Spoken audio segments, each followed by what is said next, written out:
Rassie Erasmus is set to trim his squad down to a 36-man squad for the first two tests of the Rugby Championship against Australia.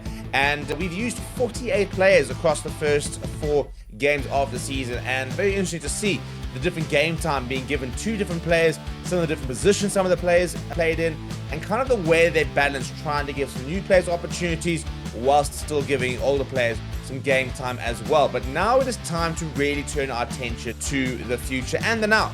And the reason I say it like that, because we've got to look at, for example, who's going to get the 2027 World Cup.